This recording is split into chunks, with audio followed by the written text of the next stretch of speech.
लेकिन बहुत सालों से अब वो इस बोइंग 747 से फ्लाई नहीं करते।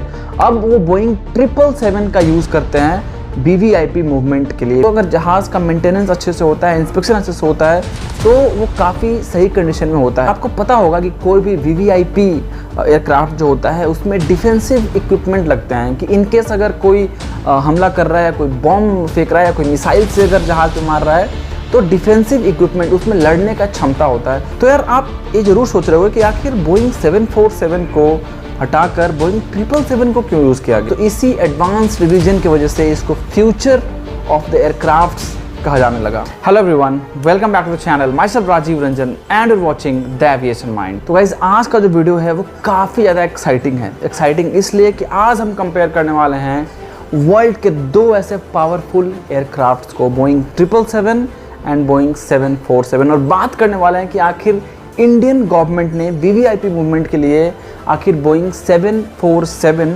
को क्यों छोड़ दिया। So come on let's start the very important, exciting and informative video. तो गाइस आप कभी न कभी नरेंद्र मोदी या किसी और वीवीआईपी को इस एयर इंडिया के बोइंग 747 में फ्लाई करते जरूर देखा या सुना होगा। लेकिन बहुत सालों से अब वो इस बोइंग 747 से फ्लाई नहीं करते। अब वो बोइंग 777 का यूज़ करते हैं वीवीआईपी मूवमेंट के लिए, वीवीआईपी ऑपरेशन के लिए। तो यहाँ पे आपके दिमाग में एक सवाल तो जरूर आता होगा कि आखिर ऐसा क्यों हुआ। तो ये जानने के लिए वीडियो को एंड तक जरूर देखिए। सो देखो, एयर इंडिया गवर्नमेंट की थी, ये आप सभी को अच्छी तरह से पता होगा, और आपको ये भी पता होगा कि अगर कोई भी ऑर्गेनाइजेशन, कोई भी कंपनी अगर गवर्नमेंट की होती है तो उसमें कितना एक्यूरेटली काम किया जाता है, कितना एफिशिएंटली काम किया जाता है, ये आप सभी को पता होगा। तो ऐसा ही हुआ कुछ एयर इंडिया के साथ। जो एयर इंडिया का बोइंग 747 एयरक्राफ्ट था, उसको सही से मेंटेनेंस ना करने की वजह से वो काफ़ी ज़्यादा पुराना होते जा रहा था। तो अगर जहाज़ का मेंटेनेंस अच्छे से होता है, इंस्पेक्शन अच्छे से होता है, तो वो काफ़ी सही कंडीशन में होता है। बट वो धीरे धीरे जो उसका कंडीशन है वो वर्स्ट होता जा रहा था। उनको भारी लॉस का सामना करना पड़ रहा था सिर्फ और सिर्फ लैक ऑफ मेंटेनेंस की वजह से। फिर एयर इंडिया का क्या हुआ आप सभी लोग जानते हो, उसको बेच दिया गया। बट हम आज के इस वीडियो में सिर्फ और सिर्फ फोकस करने वाले हैं बोइंग 747 के ऊपर। तो बोइंग 747 सबसे पहले तो मेंटेनेंस उसका अच्छे से नहीं हो रहा था और वो काफ़ी ज़्यादा पुराना हो चुका था। आपको पता होगा कि कोई भी वीवीआईपी एयरक्राफ्ट जो होता है उसमें डिफेंसिव इक्विपमेंट लगते हैं कि इन केस अगर कोई हमला कर रहा है या कोई बॉम्ब फेंक रहा है या कोई मिसाइल से अगर जहाज़ पे मार रहा है, तो डिफेंसिव इक्विपमेंट उसमें लड़ने का क्षमता होता है। तो वो जो डिफेंसिव इक्विपमेंट था उसके मामले में ये बोइंग 747 काफ़ी ज़्यादा आउटडेटेड हो गया था अदर देश के वीवीआईपी एयरक्राफ्ट्स के मामले में। तो अभी हमारा देश थर्ड लार्जेस्ट इकोनॉमी है और हमारा वीवीआईपी एयरक्राफ्ट अगर डिफेंसिव इक्विपमेंट से लैस नहीं होगा तो फिर किस काम का थर्ड इकोनॉमी। तो इस एयर इंडिया के बोइंग 747 की अगर पूरे कहानी को समराइज़ किया जाए तो वो वीवीआईपी मूवमेंट के लिए सेफ़ नहीं था। वीवीआईपी फ्लाइंग जैसे प्रेसिडेंट, प्राइम मिनिस्टर के लिए सेफ़ नहीं था। फिर उसके बाद क्या हुआ आप सभी को पता है, एयर इंडिया के बोइंग 747 को रिटायर कर दिया गया, यानी कि उसको डी रजिस्टर कर दिया गया इंडियन गवर्नमेंट के द्वारा, इंडियन अथॉरिटी के द्वारा, डीजीसीए के द्वारा। फिर गवर्नमेंट ने डिसाइड किया कि अब वो एयरफोर्स के दो बोइंग 777 एयरक्राफ्ट को यूज़ करेंगे फॉर वीवीआईपी मूवमेंट। यानी कि एयर इंडिया के बेचने के बाद अब वो इंडियन एविएशन सेक्टर के किसी भी सिविल एयरक्राफ्ट के साथ वो फ्लाई नहीं करेंगे। यानी कि प्रेसिडेंट, प्राइम मिनिस्टर ये सिविल एयरक्राफ्ट के साथ फ्लाई नहीं करेंगे, जैसे इंडिगो, विस्तारा, गो एयर, इसके साथ फ्लाई नहीं करेंगे। तो उनके पास सिर्फ एक ही ऑप्शन था, एयरफोर्स। तो यार आप ये जरूर सोच रहे हो कि आखिर बोइंग 747 को हटाकर बोइंग 777 को क्यों यूज़ किया गया।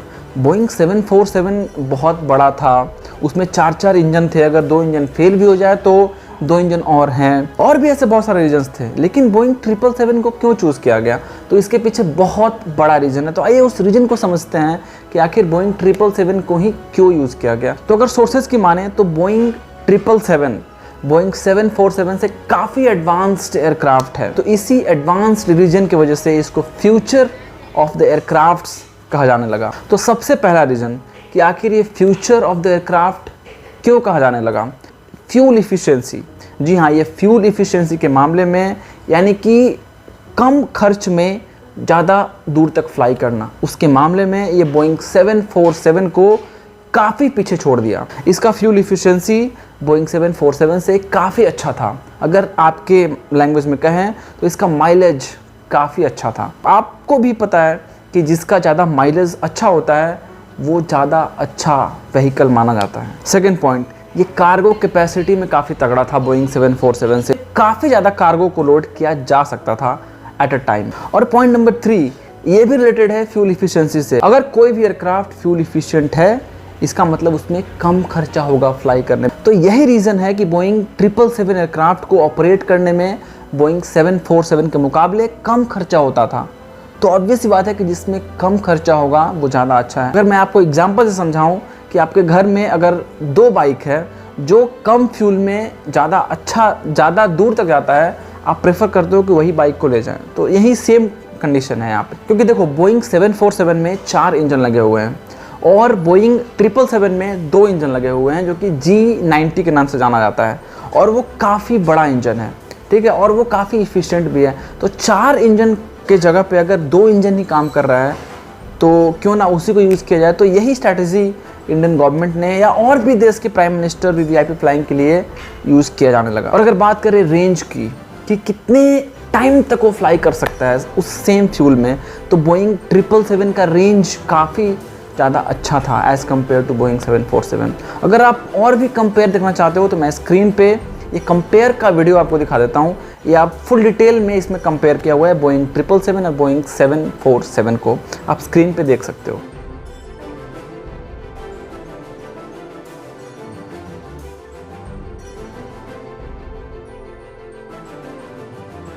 तो गाइज़ यही कुछ इंपॉर्टेंट रीजंस था जिसकी वजह से मोदी गवर्नमेंट ने बोइंग 747 को छोड़कर एयरफोर्स के बोइंग 777 एयरक्राफ्ट को यूज़ करना ज़्यादा अच्छा समझा। सो चलिए मिलते हैं किसी एक्साइटिंग वीडियो में एक और धमाकेदार कंटेंट के साथ। Till then do whatever you want to do double but please don't trouble anybody. See you. जय हिंद।